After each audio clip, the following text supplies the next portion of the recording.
starts now.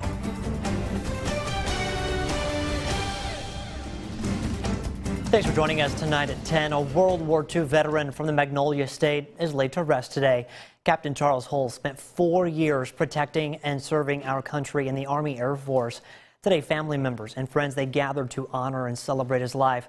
Our Quentin Smith was at that service. He joins us live in the studio with more. Hey, Quentin. Yeah, Scott, Captain Hull is a decorated World War II bomber pilot. He completed more than 24 missions during the war.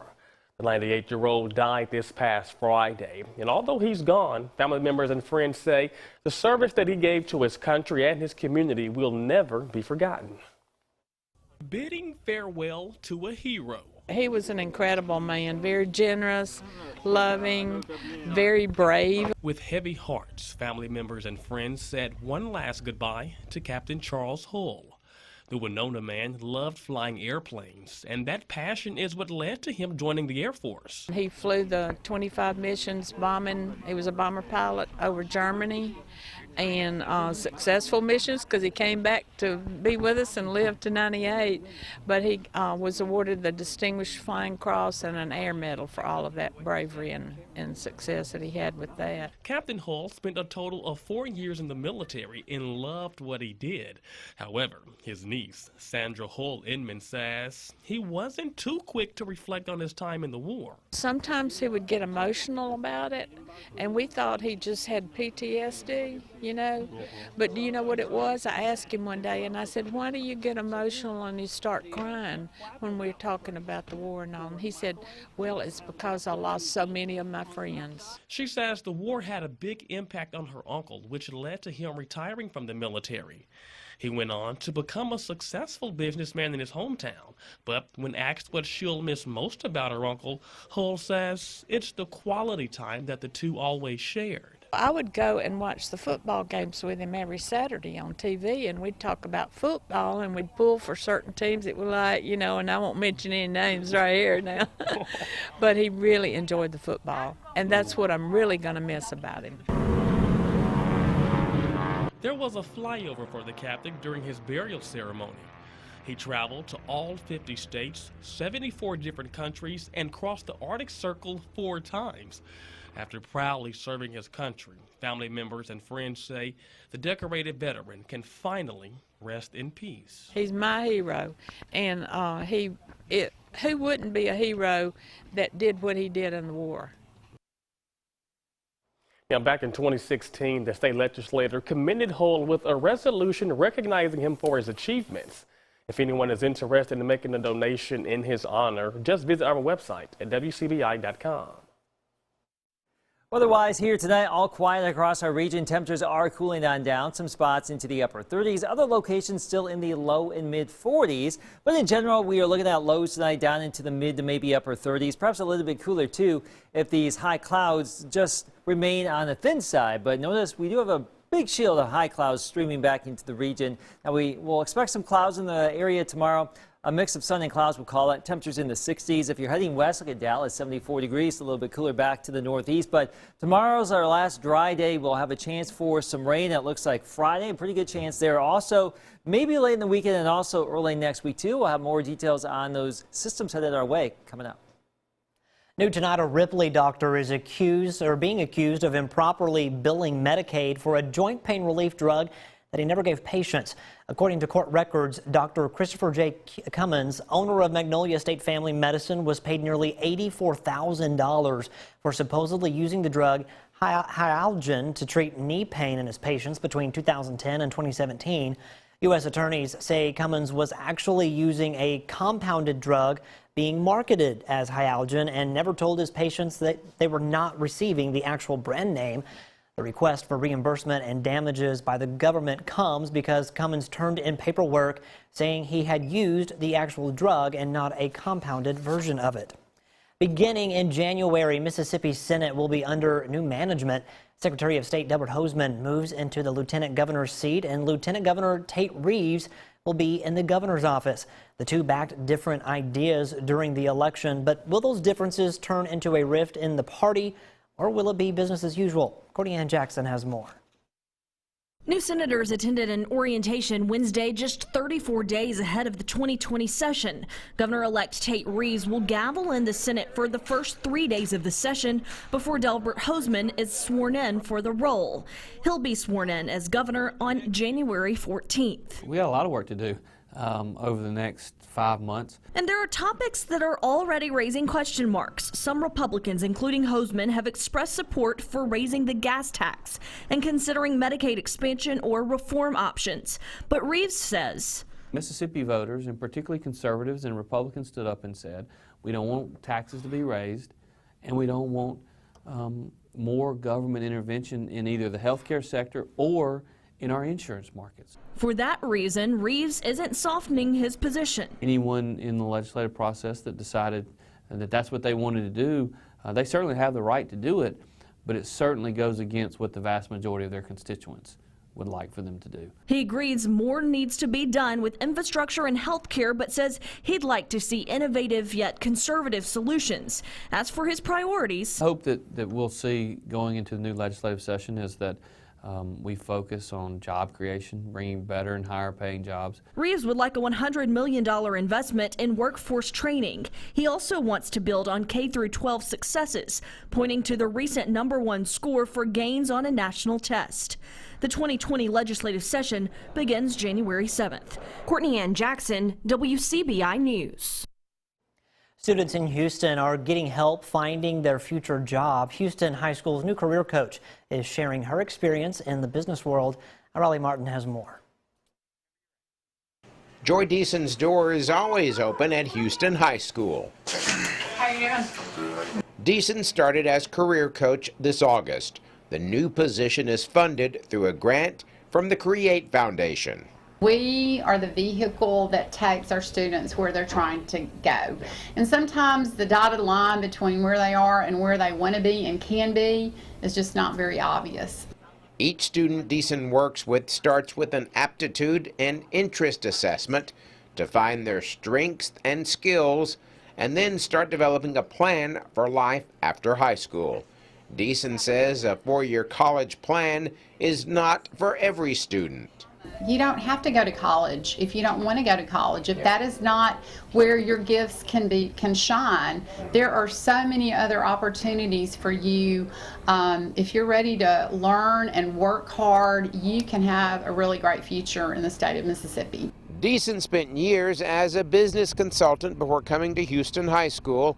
The principal says students are benefiting from her knowledge and real-world experience. She can talk to them in a different way than we can, with a different set of experiences, and give them some background, from a different perspective. And that's one of the things that I know she works with them on soft skills, and she works with them on what to expect in interviews, and just connect and really what we've taught, what we've looked at here. Deason also spends time working with civic and business leaders in the community, increasing awareness of the Career Coach program and how it can match potential future employees with local businesses and industries. In Houston, Riley Martin, WCBI News. Deason will soon start working with 8th graders to help them get an early start on charting their career paths as well. Teachers at Fairview Elementary in Columbus is finding, I thought we were going to weather next, my bad. All right, finding what you want to keep students from tuning out, you've got to keep them plugged in. Our Educator of the Week, Vanessa Williams, is using technology to get her 3rd graders ready for some big tests. Williams and her class are using an app called iReady to measure their growth over the semester. She's making sure her kids are as plugged in at school as they are at home. Technology is in all of their lives, everything that they do, from the time they get up probably till the time they go to bed. They're on a PS something, iPad something, an iPhone something. This is my reward, I don't need anything else. I could do this for free if I had to. To nominate your favorite teacher, just visit our website at WCBI.com. All right, now, Keith. You were just so anxious to get on over here. Well, because I know you've got something really cool you're about to show everybody, so I just was trying to get there a little quicker. I appreciate that, Scott. All right, let's show you this cool thing. This is from the National Weather Service office in Birmingham this evening, and look at this little streak right there. That was a very bright meteor streaking across the sky in central Alabama. That view right there looking to the north. Pretty cool out there.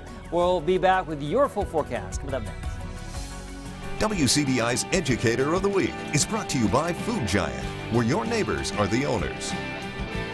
Your WCBI First Alert AccuWeather forecast with Chief Meteorologist Keith Gibson. Who wants some snow? Well, we have no snow coming our way here, but it's always fun to look at the radar and see where snow is occurring. This is lake effect snow, Cleveland, Pittsburgh, western New York, cold air rushing over warm Great Lake water right there. Let's go into northeast Ohio with the Ohio DOT cam. This is east of Cleveland, and look at the snow there, the wet roads, white knuckle driving. Who loves that? Nobody. Especially folks down here. Nobody likes to see that. But we don't have any snow in the forecast. We are watching that little swirl out there across the Rocky Mountains, and that will give us a chance for rain on Friday. And these clouds will be moving through here on the higher variety of these clouds moving through tonight and also for tomorrow. But let's talk about this system coming up on Friday. No snow here. This is rain, liquid precipitation, anywhere from 1/4 of an inch to maybe 3/4 of an inch, perhaps a little bit more with some heavier downpours, maybe even a thunderstorm or two. So that's what we're looking at as we close out the work week. A live view in downtown Columbus with our Alpha Insurance Camera Network. Here's Tupelo, all quiet here this evening. Folks out and about and enjoying a chilly night. Louisville, Mississippi right there, and at Durham's Pharmacy in Vernon. No major concerns here tonight. There's Gizzy. Oh, that's not Gizzy. That's Charlie from the 9 o'clock show. Oh, I'm going to have to fix that for the end of the show here. Suffice to say, we do have some decent weather tomorrow. I'll get Gizzy in there at the end of the show. She's a nice little girl. All right, temperatures tomorrow into the low to mid 60s. What was I doing between shows? I don't know. I should have been updating that. But the clouds coming on in here this evening, and we'll see a mix of sun and clouds for our Thursday right there, but no weather issues expected. No rain until early Friday morning. Tote the umbrella, just be on the safe side here on Friday. Notice how we may see some heavier downpours too. No severe weather is expected, and that's certainly good news. And then a lot of that moisture goes away. You can see a little bit of lightning potential with that activity during the day Friday, but at this point, no strong or severe weather is expected. Your Saturday, let's look ahead at the weekend. Variably cloudy, upper 50s. And for Sunday, we may see a few isolated showers around here, but temperatures should still be on the mild side, around 60 degrees. So that's where we're headed for the weekend. Here's your AccuWeather 7-day forecast. Clouds increase tomorrow, 63. 50s for your Friday with that rain chance. We just mentioned the weekend. Overnight lows will be moderating as well into the 40s. So we've had some chilly nights around here. Even had some frost this morning. Not as cold going forward for at least through the weekend. Now Monday we'll have another system, especially late in the day into Monday evening, Monday night, Tuesday. Some lingering showers and some cooler 40s, Scott, for the middle of next week. Talking about the cooler nights, it's actually been so cool that I've kept my heater actually on and running steady. I've just been cold, I guess. I don't know. I think mine was set at 74 last night. It was a nice little heat wave walking in. All right. Thank you very much, Keith. A basketball coaching legend passes away. Tom has a look back at the life of Coach Jimmy McDonald's career coming up a little later in sports. You're watching WCBI News at 10 with Scott Martin. Welcome back, everyone. With flu season in full swing, it's important to know when the symptoms are severe enough that you may need to take your children to the emergency room. We'll learn more tonight in our Health Talk with Baptist. Hi, I'm Dr. Pam Sykes, a pediatrician at Baptist Memorial Hospital, Golden Triangle. Tonight I want to talk to you about fever. Fever is a temperature greater than 100.4 taken rectally. And while fever may be very alarming, it is actually our body doing its job to fight off infection. So really, fever is our friend. The age of the child determines whether fever should be a cause for alarm. In a baby younger than 2 months, fever can indicate a serious infection such as meningitis, urinary tract infection, or pneumonia. So a baby younger than 2 months old with fever should be taken to their pediatrician or the ER immediately. For a baby over 2 months old, fever can be viewed as a symptom or sign of infection. In an infant between 2 to 6 months old, fever can be treated with acetaminophen or Tylenol. In a child over 6 months old, fever can be treated with ibuprofen, also known as Advil or Motrin, or acetaminophen. When to seek medical care in a child this age depends on their symptoms and does not require being seen immediately. So as long as a child is able to drink enough fluids to remain hydrated and is not lethargic or inconsolable, fever can be treated at home and the patient can wait to see their regular pediatrician. Join us next time for Health Talk with Baptist, when we will discuss when to take a child over 2 months old to the emergency room. Mail your topic suggestions to healthtalk@wcbi.com. Health Talk has been brought to you by Baptist Memorial Hospital Golden Triangle. Noxubee County and Corinth prepare for its biggest game of the year. More from our state championship previews next in sports. Here's sports with Tom Ebel. Our high school football state championship previews continue, checking in with Class 3A and 4A. Our first stop with the Noxubee County Tigers and first-year head coach Teddy Young. Talk about getting hot and healthy at the right time. Noxubee County outscoring opponents 121 to 26 in the postseason. The Tigers in the championship game for the 7th time in program history, facing off with Jefferson Davis County, formerly known as Bassfield. The Jaguars, another team that got hot at the right time. They've given up just 13 points in the postseason. Young says he's confident in his guys and their ability to lock in for the big moment. These kids, they know when it's playoff time is our time. They locked in. They know what's at stake. And like at the beginning of the year, we've been saying we want to get the Hattiesburg. So when the playoff time came around, everybody locked in. We expect them to run the ball a lot, very little throwing, and we expect to stop. There was a lot of doubt at first, and ain't nobody expected to be in the championship this year. So we just concentrated to work and just silent the doubt. Noxubee County and Jefferson Davis County face off at 11 a.m. Friday at MM Roberts Stadium. In the 4A state championship, the Corinth Warriors will compete for a title for the first time since 2001. The Warriors putting together one of its best seasons in school history. One loss coming to Tupelo, and outside of that, they've outscored opponents 43-11 on average.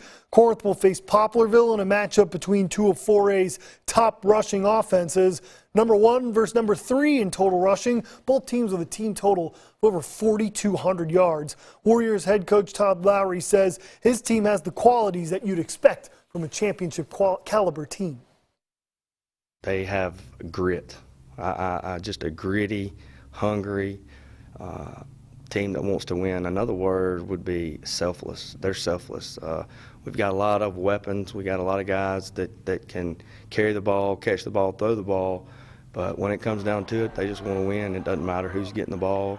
Offensive line, defensive line, linebackers, they all just play hard, play together, play as a team. We got that loss against Tupelo. We lost to them by 3 points. I feel like after that game, it's like we knew we had to just that loss really hurt us, and we didn't want to go down the same road that we went down the year before that. And so I feel like the homecoming game we ran into Olive Branch, that was the game that said it right there, just set the tone. Look at the state championship schedule for Friday and Saturday, but first for your Friday, 11 a.m. Noxubee County, Jefferson Davis County. That's the first one off the bat in Hattiesburg. 3 p.m. Nanawaya versus Lumberton in 1A.